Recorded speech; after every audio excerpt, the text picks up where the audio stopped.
Et soudain, le Big Bang a donné naissance à des éléments dont l'expansion est infinie. Le temps, l'espace et la matière. Chaque jour, de nouvelles découvertes éclairent les mystères stupéfiants de cet endroit que nous appelons l'univers. Sur Terre, nous sommes entourés de liquides. Nous en sommes même constitués. Mais notre monde est différent des autres. Quand on regarde les étoiles et les planètes qui peuplent le cosmos, on voit que les éléments liquides sont très rares. Et lorsqu'on en découvre, ils s'écoulent de façon étrange au sein de mondes bizarres. C'est un environnement où rien de ce que l'on construit sur Terre ne tiendrait plus d'une fraction de seconde. De nouvelles découvertes sont en train de changer définitivement nos connaissances sur les bouillonnements et les remous de la matière dont est fait l'univers liquide.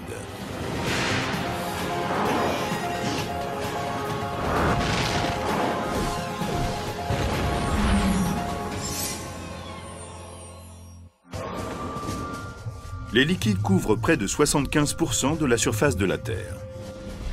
Ils s'échappent du sol, tombent du ciel, et nous nous en servons pour éclairer et chauffer nos villes et alimenter nos moteurs.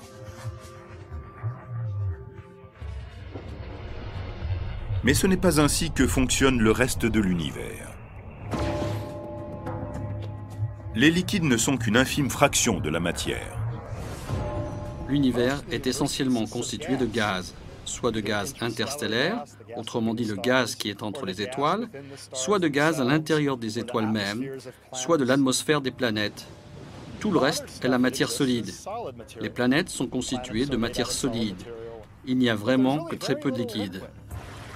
C'est ce qu'il y a de plus rare dans l'univers qui semble être le plus important. S'il n'y avait aucun liquide dans l'univers, je pense que la vie, telle que nous la connaissons sur Terre, n'existerait pas. Quand on observe d'autres systèmes planétaires, on se dit qu'il pourrait y avoir d'autres formes de vie qui n'auraient pas besoin de liquide quelconque. Mais à l'heure actuelle, il est difficile d'imaginer comment cela fonctionnerait. Où trouve-t-on des liquides dans l'univers? Et de quoi ont-ils besoin pour exister? On ne peut trouver des liquides que dans des régions où la température et la pression leur conviennent précisément. Et l'une de ces régions est Titan, le plus gros satellite de Saturne. Titan est enveloppé d'une atmosphère épaisse, 50 fois plus dense que celle de la Terre. Mais sous son ciel orange et brumeux, faiblement éclairé par le soleil, scintillent des lacs.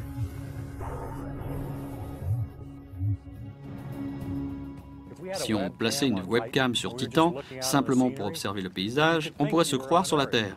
Mais s'il y avait un thermomètre sur l'appareil, on s'apercevrait qu'il y fait plusieurs centaines de degrés en dessous de zéro.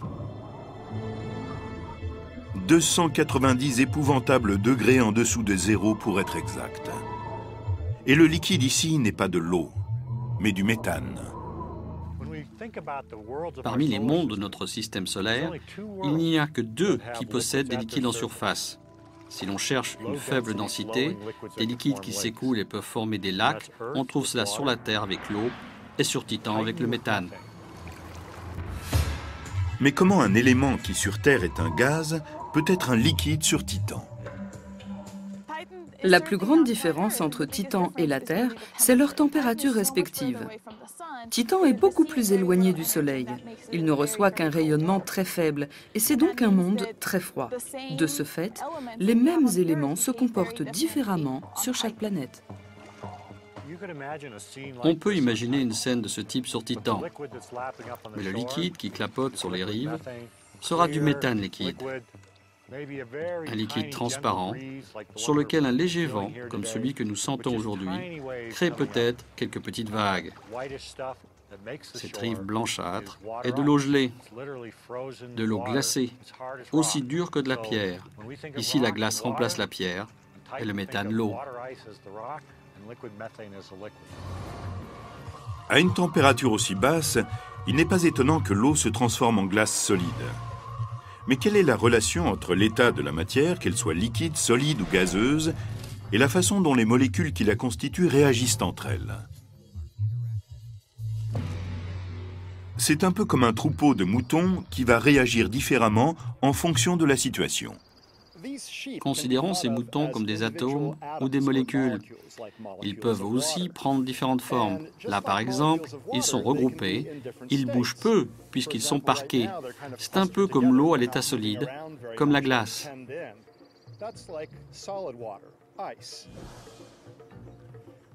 Dans un élément à l'état solide, les molécules sont parquées les unes contre les autres.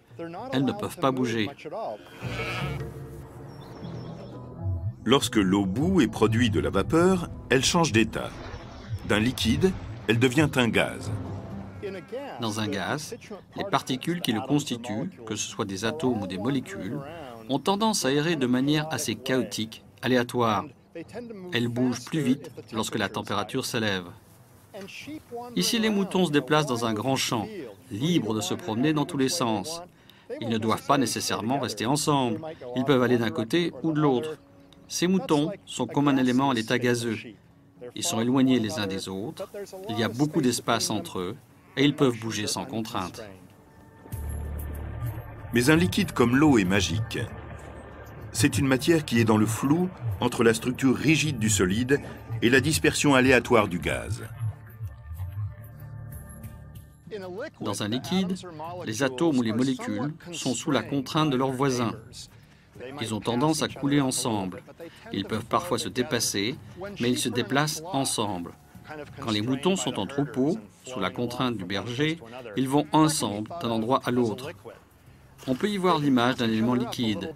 Ils se déplacent légèrement, mais ne s'éloignent jamais vraiment du troupeau. Ils se déplacent tous ensemble. On pourrait dire qu'ils s'écoulent ensemble. Sur Titan, les températures extrêmes gardent les molécules de méthane collées ensemble, sous forme liquide. Celles-ci se déplacent donc comme un troupeau de moutons.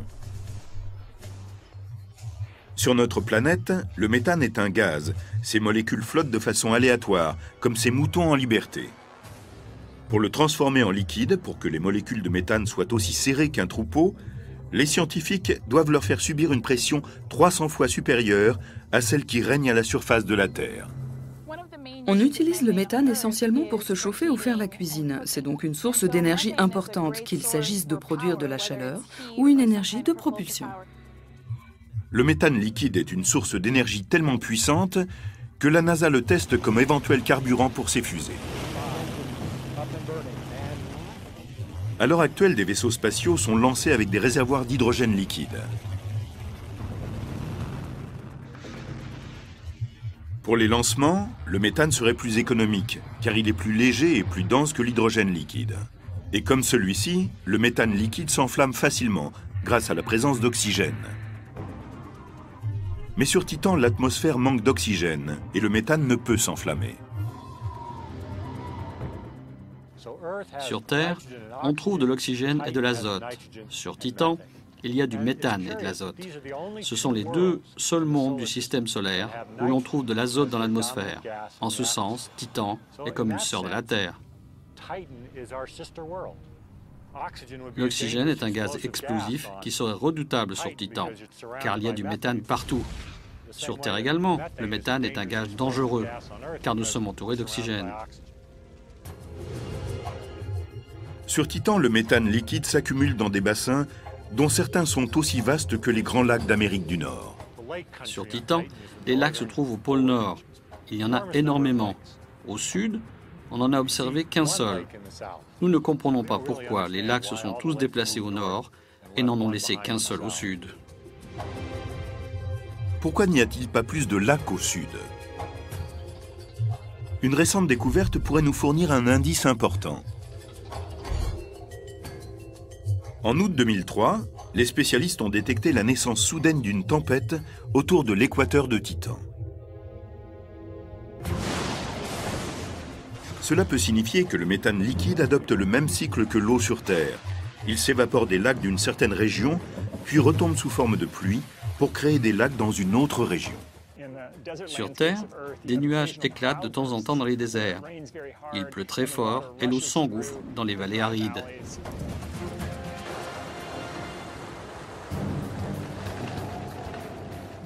Titan est en grande partie comme un désert de méthane.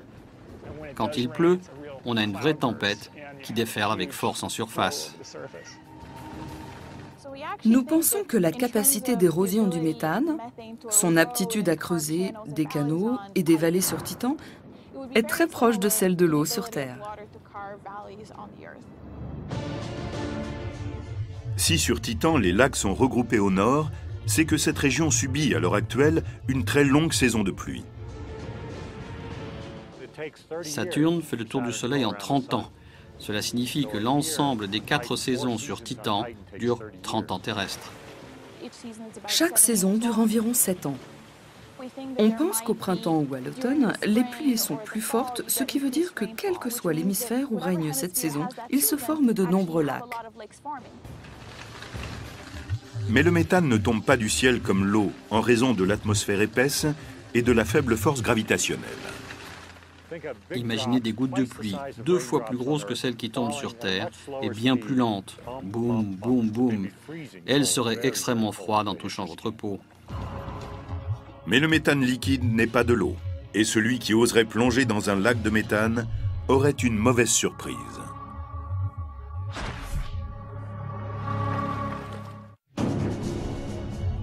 Il est rare dans l'univers de découvrir un monde, en dehors de la Terre, où l'on trouve un élément sous forme liquide. De loin, les lacs de méthane de Titan semblent familiers et même accueillants. Mais il s'agit d'un endroit tout à fait étranger en réalité. Tout d'abord, la température des lacs est de plusieurs centaines de degrés en dessous de zéro. Et en supposant que l'on puisse supporter ce froid, nager dans un lac de méthane serait une expérience étonnante pour une raison tout à fait inattendue.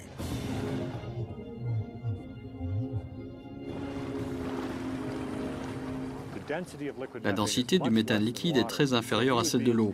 Le nageur serait donc trop lourd et coulerait. Je pèse 90 kg. Dans l'eau, mon poids est proche de zéro. Dans le méthane liquide, il serait de 36 kg.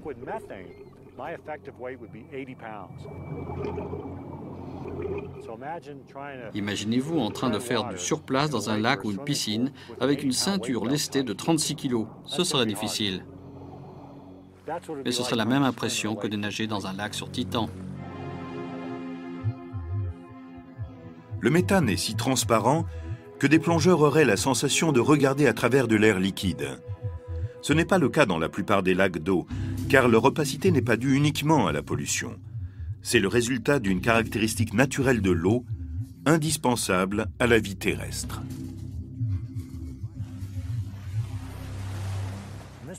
Dans cette cruche, il y a de l'eau, dont nous connaissons les propriétés. Et ici, on a un liquide qui ressemble à de l'eau, mais qui n'en est pas.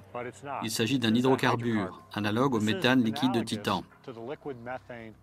Les deux liquides se ressemblent, mais ne possèdent pas les mêmes caractéristiques chimiques. Pour montrer leur différence, je vais me servir de crackers. Ils sont constitués d'amidon, de sucre, de sel, et je vais les plonger dans les liquides. Voilà, les crackers sont dans l'eau. Et maintenant, je vais en prendre le même nombre que je plonge dans le liquide hydrocarbure. L'eau dissout très bien les éléments.